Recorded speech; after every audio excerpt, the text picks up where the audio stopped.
Hello guys, स्वागत है आप सबका। तो आज हम बात करेंगे अदानी ग्रुप के 3 स्टॉक्स की जो कि एफ एंड ओ के अंदर शामिल हो सकते हैं। इनके अंदर अदानी एनर्जी सॉल्यूशन का भी नाम है। जिनको नहीं पता ये वीडियो उनके लिए है। पिछले वीडियो में भी हमने बात की थी। कौन कौन से वो 3 स्टॉक्स है वो हम देखेंगे। इससे फ़ायदा क्या हो सकता है वो हम देखेंगे।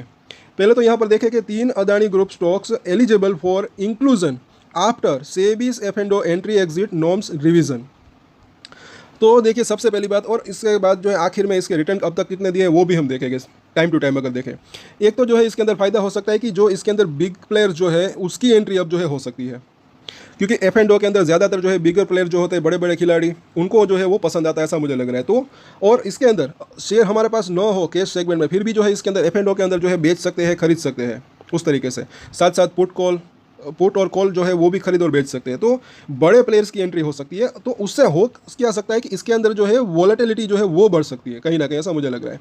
और इससे जो ट्रेडिंग करते हैं उसको भी अच्छा खासा मतलब जो है फ़ायदा हो सकता है कहीं ना कहीं, और ऐसा मुझे लग रहा है। और यहाँ पर जो सपोर्ट और रजिस्टेंस जो होते हैं उसके ऊपर अब जो है नज़र बना कर रख सकते हैं। अगर ये एफ एंड ओ के अंदर आता है तो एक जो है वॉलेटिलिटी इसके अंदर बढ़ सकती है, जो कि पिछले थोड़े दिनों के अंदर, अभी रिसेंटली तो थोड़ी सी वॉलेटिलिटी बढ़ी थी, ऊपर जाकर ये नीचे आया, लेकिन पिछले समय में काफ़ी वॉलेटिलिटी जो है कम हो चुकी थी। एक रेंज बाउंड ट्रेड हो रहा था, तो थोड़ी सी वॉलेटिलिटी बढ़ सकती है। साथ साथ वो पिछली बार खबर आई थी MSCI इंडेक्स के अंदर ये अब शामिल हो सकता है। तो उसके अंदर भी जो है ये कहीं ना कहीं जो है उसको इसके अंदर अगर MSCI इंडेक्स के अंदर ये शामिल हो जाता है तो वो भी जो है एक फंड है जो कि अच्छा फ़ायदा हो सकता है इससे। और साथ साथ QIP, सबसे बड़ी बात, इसके फंडामेंटल की बात करें, जो इसने पैसा इकट्ठा किया उससे भी जो है कंपनी को फ़ायदा हो सकता है, और भी ये पैसा जुटा सकते हैं। उसके जो है अगले हफ्ते इसकी मीटिंग है, बोर्ड मीटिंग, उसके अंदर कुछ फैसला आता है नहीं वो देखना बनता है।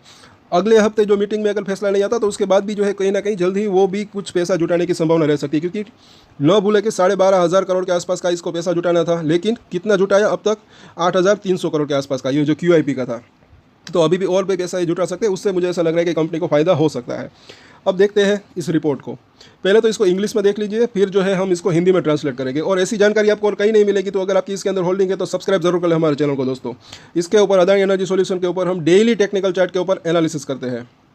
और ये जो है इसकी पूरी की पूरी रिपोर्ट है। अब इसको हिंदी में ट्रांसलेट किया है, जिसको आप देखें कि सेबी के एफ एंड ओ प्रवेश निकास मानदंडों के संशोधन के बाद, अभी रिसेंटली ये किया है, अदानी समूह के 3 शेयर जो है शामिल किए जाने के पात्र है, एलिजिबल है। ये 3 शेयरों में से ये 3 शेयर है कि अदानी समूह के 3 शेयर, यानी Adani green energy, Adani energy solution और अदानी टोटल गैस। और जो है वो जो है एफ एंड ओ के अंदर प्रवेश के लिए मानदंडों के अनुसार डेरिवेटिव सेगमेंट में शामिल होने के लिए पात्र है।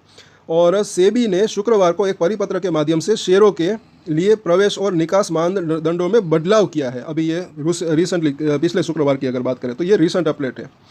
और ये जो है यहाँ पर देखें तो नुआमा ने कहा कि डेरिवेटिव खंडों में अदानी के इन शेयरों की पात्रता का अनुमान नुआमा इंस्टीट्यूशनल इक्विटी द्वारा लगाया गया है, जिसने उन शेयरों की संभावित सूची बनाई है जो इन मानदंडों के अनुसार एफ एंड ओ खंड में प्रवेश कर सकते हैं, मतलब कि एफ एंड ओ में प्रवेश होने की संभावना रह सकती है। और उन्होंने कहा कि अंतिम निर्णय जो है वो सेबी को करना है। अंतिम फैसला तो सेबी का ही होगा कि एफ एंड ओ में शामिल हो या ना हो, लेकिन मुझे ऐसा लग रहा है कि शामिल हो सकता है। अब आगे देखते हैं। और नए नियमों के तहत नियामक ने पिछले 6 महीनों में औसत तिमाही सिग्मा ऑर्डर साइज़ को मौजूदा 25 लाख रुपए से बढ़ाकर 3 गुना जो है बढ़ाकर 75 लाख रुपए कर दिया है। ये सब सेबी के कुछ रूल्स है जिसके अंदर बदलाव किए गए हैं। इसको भी आप ध्यान से पढ़ें, कुछ एफ एंड ओ के अंदर ये रूल्स होते हैं। आगे देखते हैं कि जिसका हवाला देते हुए नियामक ने कहा कि औसत बाजार कारोबार अब पिछली समीक्षा के दौरान के आंकड़े से 3.5 गुना अधिक है।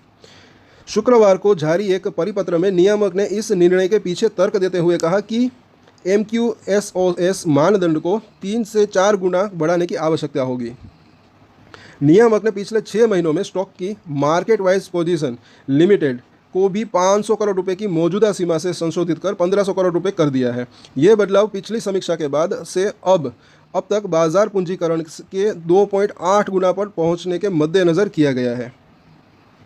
आगे देखते हैं कि सेबी ने यह भी अनिवार्य किया है कि पिछले 6 महीनों में नकदी बाजार यानी कि कैश सेगमेंट में किसी भी शेयर का औसत दैनिक डिलीवरी मूल्य रोलिंग आधार पर 35 करोड़ रुपए से कम नहीं होना चाहिए।